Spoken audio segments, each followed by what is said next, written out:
Hello friends, welcome back to your favorite YouTube channel Chemistry with Prashant. Today we will discuss the structure of atom in class 11th. Last class में आपने discovery of electron, discovery of proton, Thompson model, discovery of neutron ये सब तो पढ़ा ही हुआ है।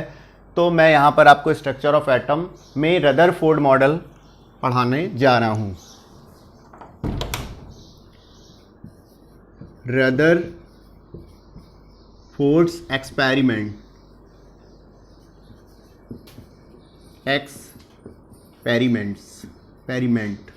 Rutherford experiment.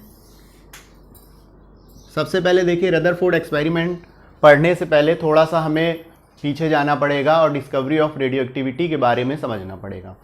देखिए, एक साइंटिस्ट हैं हमारे हेनरी बैक्वेरेल, जिन्होंने रेडियो एक्टिविटी के बारे में बताया था। उन्होंने क्या किया था कि एक ड्रॉअर में कुछ यूरेनियम फोल्ड करके रख दिया था और उसी में फोटोग्राफिक प्लेट रखी हुई थी। और कुछ समय बाद 1 वीक 2 वीक के बाद में उन्होंने देखा कि उसकी इमेज बन गई है, जबकि फोटोग्राफिक प्लेट की इमेज सिर्फ धूप में बनती थी, रेडिएशन से बनती थी। तो उन्होंने कहा कि ये जो यूरेनियम है इससे कुछ रेडिएशंस, कुछ रेज निकल रही हैं, इससे रेडियो एक्टिविटी की डिस्कवरी हुई थी। इसी का यूज़ करके रदरफोर्ड्स ने एक एक्सपेरिमेंट किया था जिसको रदरफोर्ड मॉडल या रदरफोर्ड एक्सपेरिमेंट बोला जाता है। और इन्होंने इसी एक्सपेरिमेंट के बाद में बताया था कि एटम का स्ट्रक्चर कैसा होता है। और देखिए इन्होंने क्या क्या किया था। इन्होंने ही बताया था कि जो रेडियो एक्टिव एलिमेंट होता है उसमें 3 टाइप्स की रेज निकलती हैं, अल्फा, बीटा और गामा। और उन्हीं रेज के अकॉर्डिंग इन्होंने अल्फा पार्टिकल्स का बम्बार्डमेंट कराया था गोल्ड फॉइल के ऊपर। तो यहाँ पर देखिए इन्होंने क्या किया था। सबसे पहले सोर्स ऑफ अल्फा पार्टिकल्स, यहाँ पर सोर्स ऑफ अल्फा पार्टिकल्स,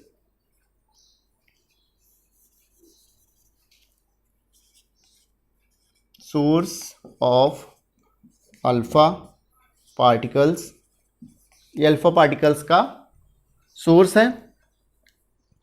और इन्होंने जो बम्बार्डमेंट कराया था वो गोल्ड फॉइल के ऊपर कराया था। तो इन्होंने देखा कि अगर हम ये मान लेते हैं कि गोल्ड फॉइल का ये एटम है, ये हमने सपोज कर लिया, तो इन्होंने ये देखा कि ऐसे गए अल्फा पार्टिकल्स, ऐसे जा रहे हैं, ज़्यादातर अल्फा पार्टिकल्स सीधे चले गए और कुछ अल्फा पार्टिकल्स ऐसे यहाँ आकर इस तरह से डेविएट हो गए, कुछ एंगल्स पर डेविएट हो गए। और रेयरेस्ट रेयर मीन्स बहुत कम, 1 आउट ऑफ 20,000 सीधे गए और यहाँ पर किसी चीज़ से टकरा के, ऐसा लगा टकरा के वापस आ गए। और फिर वही हुआ, कुछ इधर डेविएट हो गए और फिर ज़्यादातर सीधे एकदम straight alpha particles, alpha rays चली गई। तो ये देखिए ध्यान से, अगर आपको समझ में आ रहा हो कि अधिकतर मोस्ट ऑफ देम सीधे चले गए हैं, स्ट्रेट चले गए हैं, कुछ स्मॉल एंगल्स पर डेविएट हुए हैं। और rarest rare 1 out of 20,000 back होकर वापस आ गए हैं। ये इन्होंने जब देखा उसके बाद में इन्होंने कुछ कंक्लूजन निकाला। पहले ये बना लीजिए और उसके बाद में गोल्ड फॉइल, उसके बाद में इनके कंक्लूजन बताते हैं। और उन्होंने गोल्ड फॉइल का यूज क्यों किया था ये बताते हैं। नोट कर लिया आपने? चलिए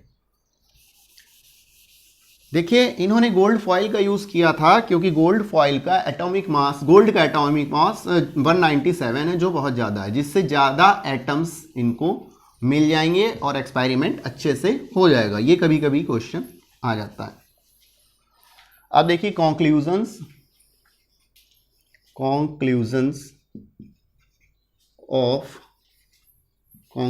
ऑफ दिस एक्सपेरिमेंट। इस एक्सपेरिमेंट के क्या क्या रिजल्ट आए दिस एक्सपेरिमेंट। नंबर 1, जो रेस सीधे चले गए थे, जो अल्फा पार्टिकल सीधे चले गए थे, उसके बारे में इन्होंने कहा most of the most of the part of the atom is hollow। ज्यादातर क्या था, एटम का पार्ट खाली था, हॉलो था, जिससे ज्यादातर जो रेस थी वो सीधे चली गई थी।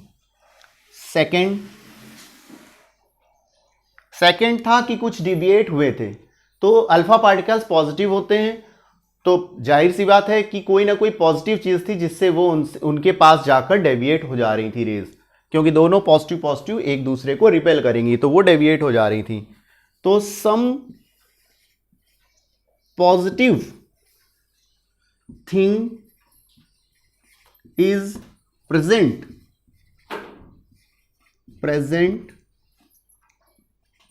इन द एटम। कोई पॉजिटिव चीज थी एटम के अंदर जिससे वो डेविएट हो रहे थे। थर्ड,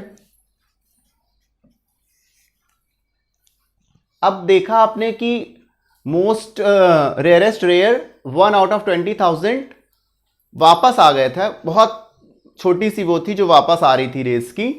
इसका मतलब उन्होंने इसका कंक्लूजन किया थर्ड वाले में कि कोई चीज, कोई मास है, क्योंकि अल्फा पार्टिकल में भी मास होता है, और सेंटर ऑफ द एटम कोई मास है जिससे वो टकरा कर वापस आ रहे थे। यानी मास से मास टकरा कर वापस तभी आएगा जब टकराएगा किसी चीज से, तो टकरा के वापस आ रहे थे। तो something is very small in center of the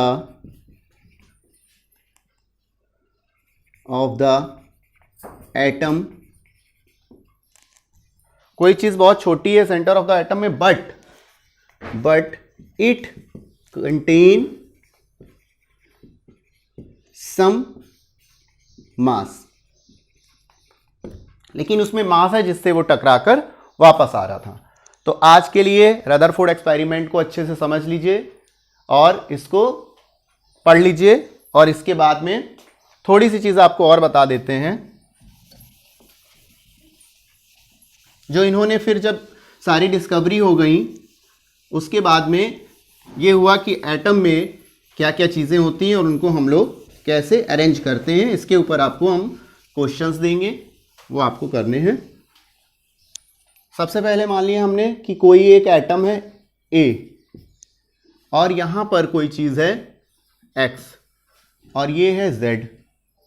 तो किसी एटम को हम लोग इस तरह से लिखते हैं, ये एटम हो गया, उसका सिंबल हो गया, और ये यहां पर एटॉमिक मास हो गया, और ये एटॉमिक नंबर हो गया। ये here X be the atomic mass and Z be the atomic number। अब आप लोगों को, ज़्यादातर लोगों को तो पता होगा, और जिन लोगों को नहीं पता उनको बता दें कि एटॉमिक मास जो होता है वो किसकी वजह से होता है, प्रोटॉन प्लस न्यूट्रॉन। और एटॉमिक नंबर आप लोगों को पता है, एटॉमिक नंबर होता है प्रोटॉन्स की वजह से। तो कुछ छोटे छोटे सवाल आएंगे, क्वेश्चंस आएंगे जो इस तरह से हमें लगाने रहेंगे, सेट करने रहेंगे। एटॉमिक नंबर होता है प्रोटॉन से। तो आज इतना नोट कर लीजिए, और फिर हम लोग इसके आगे पढ़ेंगे नेक्स्ट वीडियो में।